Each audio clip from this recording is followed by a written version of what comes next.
입니다.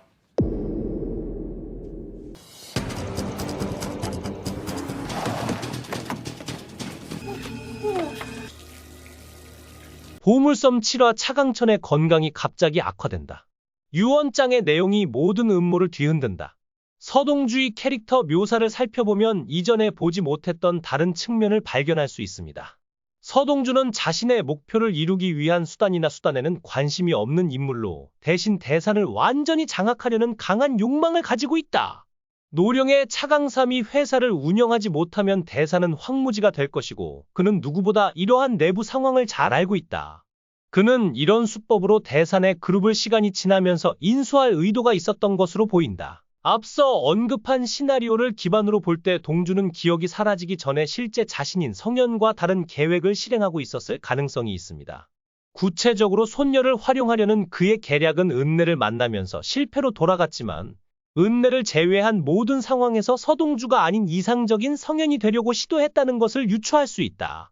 또 다른 관객이 궁금해하는 것은 공비서에게 친자녀가 있는지 여부다. 불가능한 시나리오는 아니며 공비서가 오랫동안 누군가와 비밀리에 협력해왔다면 그가 무심코 자신의 이름을 언급했을 때 얼굴에 나타난 놀란 표정을 설명할 수 있을 것이다. 하지만 공비서가 성현이 서동주라는 사실을 알고 충격을 받았다는 사실과 비밀을 밝힐지 말지 고민했던 상황을 고려하면 후자가 전자보다 가능성이 높아 보인다. 서동주가 우성숙의 아들이라면 앞으로 그와 지선우의 인연이 늘어날 것으로 예상된다. 이는 두 남자의 관계에 상당한 영향을 미칠 것으로 예상된다. 차강철은 아들 없이 딸 둘만 두었다고 기록되어 있으며 서동주라는 숨겨진 아들이 있었을 가능성이 높습니다. 서동주는 차강철의 아들이 아니라 아내 우성숙의 아들이기 때문에 대산을 두고 동주와 선우 사이에 어려운 관계가 있을 것이 분명합니다. 또한 지선우의 어머니 지영수가 아들이 차강 3세의 아들이 되는 것을 원하지 않는다는 사실도 이 문제에 중요한 영향을 미칠 것입니다. 이 부분은 선우와 동주 사이의 갈등을 심화시킬 가능성이 높습니다. 이러한 장면은 스토리의 향후 진행에 상당한 영향을 미치며 서동주의 캐릭터와 대산의 멤버들 간의 갈등이 어떻게 전개될지 기대감을 더욱 높입니다. 이를 감안하면 서동주는 기억을 잃기 전에 자신의 진짜 정체인 성현을 숨기는 동안 다른 목적이 있었을 가능성이 매우 높다. 손녀의 이름을 활용하려는 의도에도 불구하고 은내를 만나면서 그의 계획은 무산되었다. 하지만 그 후 그는 다른 상황에서 이상적인 성현이 되기 위해 헌신하게 되었다. 또 다른 잠재적인 선택지는 공비서에게 친자녀가 있는지 여부이다. 이는 설정상 그럴듯한 서사이며 공비서가 오랫동안 누군가와 비밀리에 협력해왔다면 서동주가 자신의 이름을 밝혔을 때 공비서의 당황한 표정을 설명할 수 있을 것이다. 하지만 공비서는 성현이 서동주였다는 사실을 알고 충격을 받았으므로 공비서에게 친자녀가 있다는 설정보다 서동주의 출생에 대한 비밀이 더 중요할 가능성이 크다.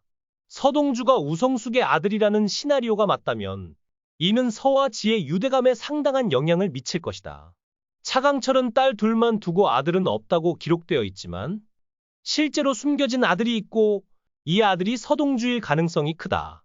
이 시나리오가 실현된다면 서동주는 차강철의 아들이 아니라 아내의 아들이기 때문에 대산과 다른 멤버들 사이의 갈등이 더욱 커질 것으로 예상된다.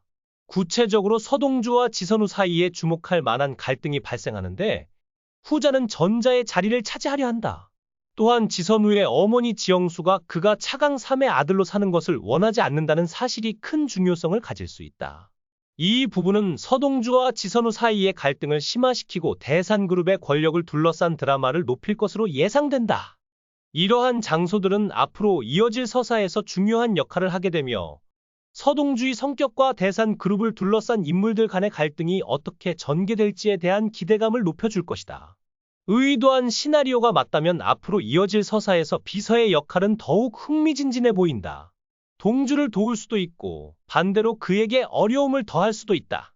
그리고 이어지는 내용을 살펴보면 염장과 그의 비서 천구는 동주를 잡기 위해 항상 움직이고 있다.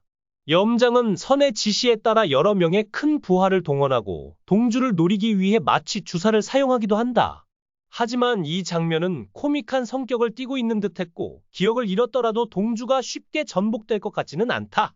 결국 천구의 계략은 실패할 가능성이 크고 이는 염장의 분노를 더욱 증폭시킬 것이다.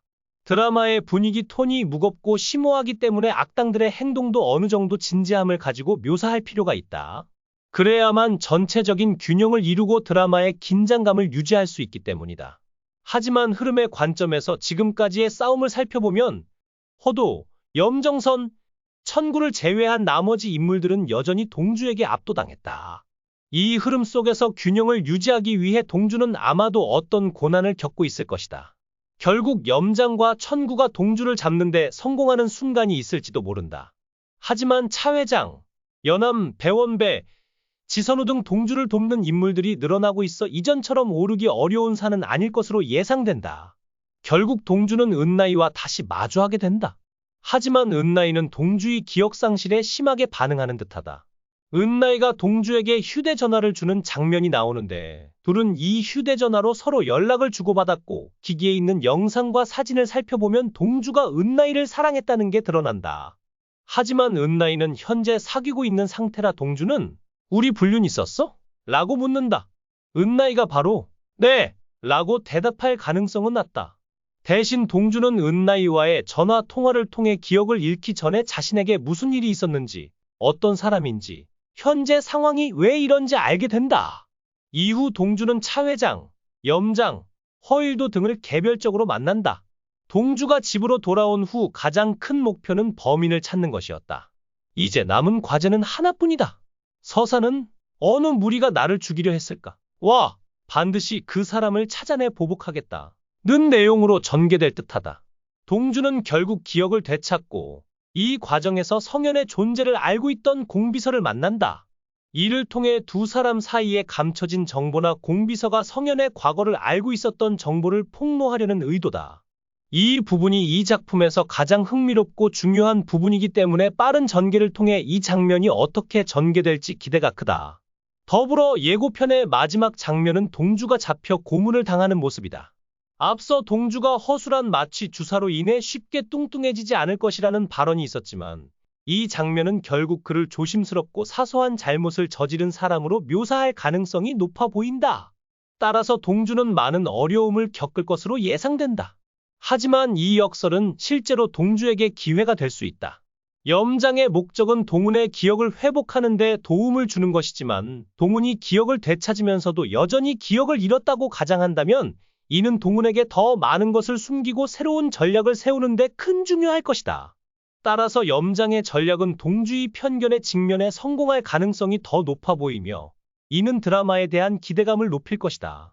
차강천은 사무실의 가죽 의자에 힘없이 앉아 있었다. 그의 손은 떨렸고 숨소리는 불규칙했다. 내가 이렇게 될 줄이야. 그는 가쁜 숨을 몰아쉬며 중얼거렸다. 갑작스런 가슴 통증이 그를 덮쳤고 책상 위에 서류가 흐릿하게 보였다.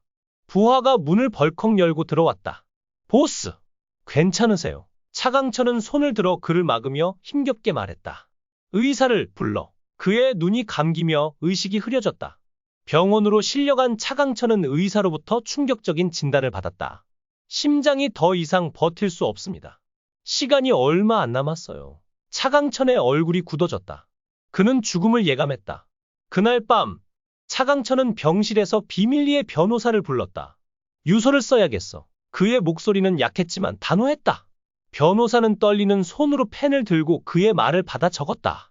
유서가 완성된 순간 그의 심박 모니터가 점점 느려졌다.